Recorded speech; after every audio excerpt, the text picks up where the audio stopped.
I live in a small home in a fairly decent neighborhood, and I also work from home as well. I have my office set up upstairs in a small room, with my desk right by a window that faces the front of the house. I liked being able to open it for fresh air, or have the view when it was nice out. This was as fall was just starting, so I pretty much had the window open all day. One regular weekday though, around noon, I was doing my usual work at my desk when I noticed something out the window. There was a person, a man, standing at the bottom of my driveway, not walking past it or stopping to tie a shoe or anything. He was just standing there and looking up at my house. I couldn't tell if he could see me in the window or not, but after only a few seconds of me looking at him, he walked away. I thought it was really strange, but that was about it. What else was I supposed to think or do? I continued with work. I did an occasional check out the window every now and again, but seeing nothing else, I wasn't too worried about it. The following day, I was on the same routine. I got to work and was pretty busy the whole day. I had a lot of video calls with my coworkers. During one of these calls, I spaced out and happened to glance out the window again. That man was there, standing in the same spot at the end of the driveway and looking up at the house just like he was before. Something about this time was 10 times more creepy and eerie. Why the hell was he back here? I must have stared off at him for a while, because one of my coworkers noticed I looked worried and asked if everything was okay. I said yeah and tried to refocus on the meeting. I kept looking back though. He was standing there for a minute, then I looked back again and he was gone. The rest of my workday felt to drag on. I couldn't stop thinking about this random guy looking up at my house. It was just so odd. When I got out of work, I went outside and walked around my driveway, looking for any reason for them to be looking up at my house like that. Everything looked normal. However, I did notice that the window of my office was visible and clear from where the man was standing, which means he could likely see me looking at him. I went back inside and made dinner. I had a call with my brother that night, and I mentioned it. He agreed it was odd, but said it was likely nothing. After getting off the phone, I sat down and watched TV, hoping to get my mind off of it. A couple hours passed. It was maybe 9 p.m. I had the show turned down because I was getting tired, but with the low volume, I was able to hear what I thought were footsteps outside my house. I jolted up from the couch and stared at the front door. The footsteps walked up, only stopping for a brief second, then walked away. I hurried over to the door and looked out the peephole. I could only faintly see a figure walking down to the road. Once they were gone, I opened the door. Immediately, I noticed a note taped to the back. It was short. It just said, "Pat, answer the door." I was not only confused, but horrified. How did they know my name, and what was the note even supposed to mean? They didn't even knock or stay long enough for me to have answered the door. Not that I would have anyway. This was enough for me to call the police. 2 officers came over, and I told them everything. Unfortunately, there wasn't all that much they could do though. They pretty much wrote it all down and said if something else happens, call them. It really didn't make me feel much better. I stayed up late that night, laying in bed, unable to sleep. I literally just laid there for hours, thinking about this man that was stalking my house and the eerie note he left. Then, at just before 2 a.m., a knock at the front door echoed through the otherwise silent house. My body froze up. The silence of the house was now deafening as I listened in fear. After a few seconds, they knocked again. My heart started beating faster. I got my phone and called 911. They sent officers right away, but the knocks continued the whole time I waited. Eerily, they never got louder or more rushed or aggressive. It was just the same knocking, over and over, echoing through the hallways of my home. The operator on the phone updated me that the cops were 2 minutes out, and just after that, there was a longer pause between the knocking. 15 seconds, then 30, then a whole minute passed. When the officers showed up, nobody was at the door. They were too late. Again, I told them what happened, and they seemed to take it a little bit more seriously this time, but it still wasn't enough for them to do anything about it. They said they would have an officer patrol around here for the next couple weeks. Those weeks came and went, and the man never came back up to my door or to the end of the driveway, at least from what I know. It's been months later now, and still nothing else. It still scares the hell out of me though. The thought of the creepy note telling me to answer the door and then there being knocking at 2 a.m. is just terrifying. Then there's also the thought of them coming back, lingering in my head. I don't know what they wanted, who they were, or if they're truly gone for good.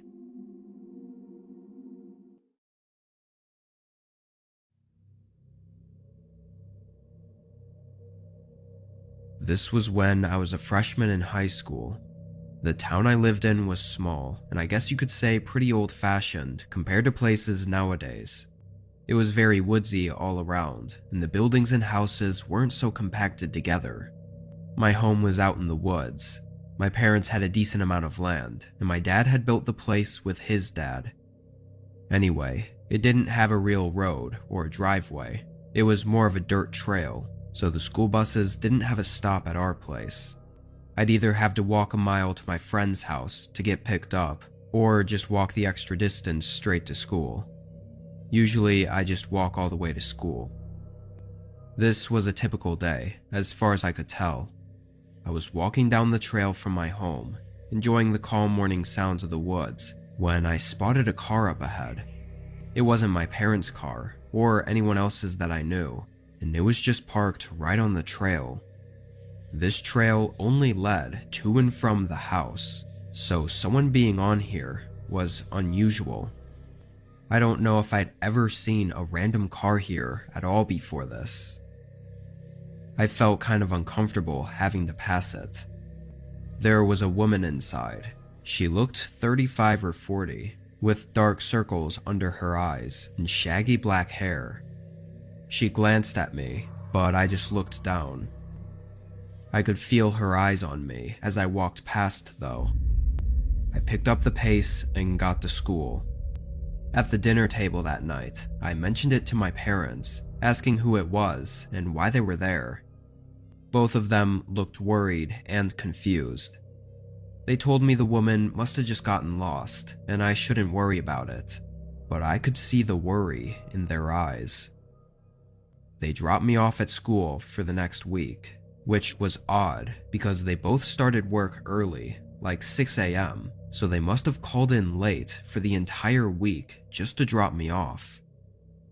Honestly, I thought that it was an overreaction, as I felt I was old enough to handle myself, but I knew my parents were just being safe. On Monday morning of the following week, I packed up my book bag and started walking. During the last week that I'd been dropped off, we never saw the woman or the car, so I really wasn't worried at all anymore. However, this time, when I got to that same spot in the woods, she was there again, sitting in her car, watching me. I had a mini heart attack. This was too much to be a coincidence, showing up twice on the trail that was basically our driveway, sitting in the same spot, and only showing up when I was walking alone. I made the decision to cut through the woods instead of walking past her again. I took a few steps off the trail, but immediately the woman noticed. She turned her car on and drove up closer to me. I pretended to ignore her, walking faster into the woods. I heard her car door open and her footsteps crunching on the leaves behind me. But then she called out my name, like my full name, in this eerily calm and loving voice. I turned my head and looked at her. She had this dead stare and blank, expressionless face. Her eyes were tired and heavy, and she had this sickly look. I sprinted away, and after losing sight of her, I circled back through the woods to my house, where I called my parents. They called the police and came home right away. What I didn't expect was my parents to know exactly who the woman was. It was my dad's ex-wife from almost 2 decades ago. Apparently, she'd had mental health issues for a while and would have these horrifying episodes where she'd get obsessed with something and do disturbing things. The day I told them I saw her, my parents reported it to the police, knowing it had to be her. Police failed to do anything about it though, only checking up on her and saying she seemed normal. For that whole week though, she had been stalking our house, knowing that every time my parents left for work early, it meant I would be walking alone to school. My parents never told me what happened to her after this, or what she was trying to do to me, or why she was doing any of it. Hopefully, nothing like that happens again.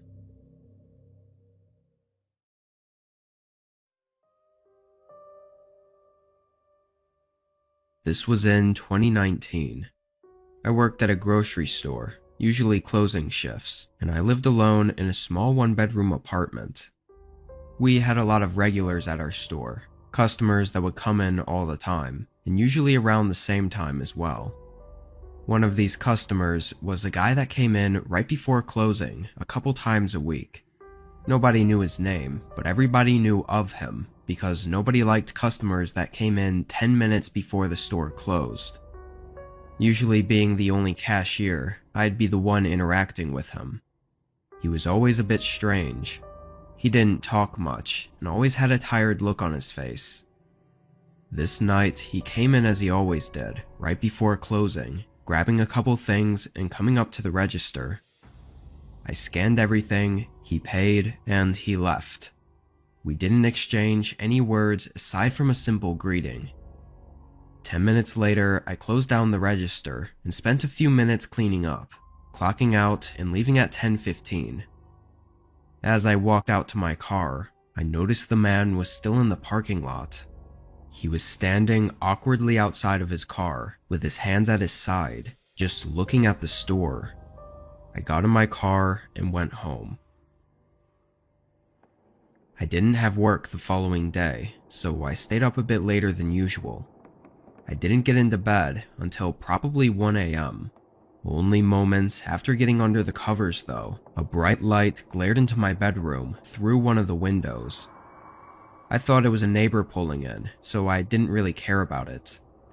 After a second, the light shut off, which unconsciously confirmed to me that it was just headlights. I fell asleep only a couple minutes later. I woke up in the night to what I thought was my phone ringing. The way I woke up, half asleep and in the middle of a dream, it was hard to tell what was real and what wasn't. I rubbed my eyes and tapped my phone on the nightstand. It was blank. No messages or phone calls came in. I wasn't sure what to think. I was going to just ignore it and go back to sleep, as I wasn't even fully awake yet to begin with. But the slightest thing caught my eye as I rolled back over. The bedroom door was barely cracked open, not even enough to let any light in or anything. It was just uneven with the door frame, not latched shut. I always closed the door to my room, so seeing it not fully shut immediately woke me up. I got out of bed and walked over, pushing it closed to see if maybe it was stuck for some reason. It smoothly latched into the door frame, just like it always did, so there was no way I'd mistakenly left it open. I felt my body get shaky. My heart was pounding. But even with everything pointing otherwise, I still tried to convince myself that this was somehow nothing. I tried to think of any possible way that this was something to not worry about, but my mind thought back to the light I saw before falling asleep. I walked over to the window and peeked through the blinds. There was a car parked in my driveway. I could only see the back half of it, but I instantly felt a rush of panic. Who was at my house, and was someone inside with me? I hurried over to the door again and flicked on the lights. I stood there by the door, panicking and thinking, realizing I should call 911 just to be safe. I looked at the nightstand that my phone was on, and just before I started to walk over there, I saw an eye looking back at me from a crack in the closet. My body shook and I let out a gasp, then spun around and sprinted out of my house. By the time I found a neighbor that would answer their door and call the police for me, at least 15 minutes had gone by already. The car in my driveway was still there when officers showed up, but the man was gone. It didn't take long for them to use the car to track him down though, and I felt nauseous when it turned out to be the man from the grocery store.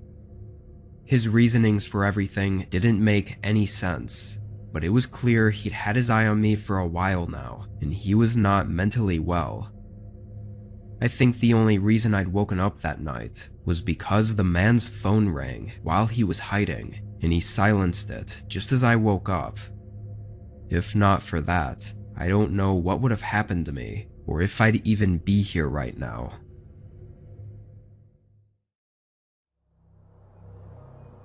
I work at a really trashy bowling alley in my small town. It's one of those family-owned type places. Real small and not the best, but in our town it was a regular place a lot of people went to for some reason. I think it was because it was one of the only 24/7 places open for people to hang at. At least it used to be. This was in December. I had the dreaded 10 to 6 shift. It was almost always dead, and this night it was even more so. There was a huge snowstorm rolling through our town. From the time I clocked in and took over for the last shift, not a single customer was there. I spent 2 hours cleaning up all the lanes except for one, just in case a group happened to come in later. I checked out the windows. The parking lot was empty and snow was stacking up. I wasn't sure someone could even drive through the parking lot with all this snow unless a plow truck came through. After a bit, I pulled up a chair to the window and sat down, just looking out and resting, as there was nothing else to do. The place didn't have cameras, let alone anyone to watch them, so taking long breaks on slow days, or even sometimes sleeping, was easy to get away with. Another hour or so went by, when seemingly out of nowhere, there was a loud thud from behind the bowling lanes. I think I was half asleep when it happened, but I jolted up. I got off the chair and walked toward the back room. I really had no clue what that was. Maybe it had something to do with the snowstorm outside. The back room was where all the pins and bowling balls were stored, along with all the machines that run everything. It's basically a long hallway going the full length of the building. When I opened the door, it was completely dark. I didn't hear or see anything at first, until I looked down. There was water going down the hallway in a very clear footstep pattern. My face went pale. "Hello? Who's in here?" I started walking down, calling out a couple more times before I came across something taped to the wall. It was an envelope. In it were pictures, like Polaroids, of me working alone that night. There were some of me cleaning the lanes and just walking around, and one was disturbingly close to me as I was sitting by the window. It looked like they must have only been a few feet behind me. I felt like I was gonna faint. I ran back out the way I came and right to the front desk, dialing 911. I tried waiting for a minute, but the silence of the building and the unknowingness of what was going on just started to build up anxiety in me. I ended up running out to my car and waiting in there. Despite the weather, Police actually got there really quick, like in 2 or 3 minutes. Whoever had been stalking me that night left no traces. Of course, the trashy place didn't have any cameras, so there was nothing else to go on. I don't know what that person was trying to do, or if it was just some sick joke, or what. Since then, I didn't have anything else happen. I quit a couple months after though,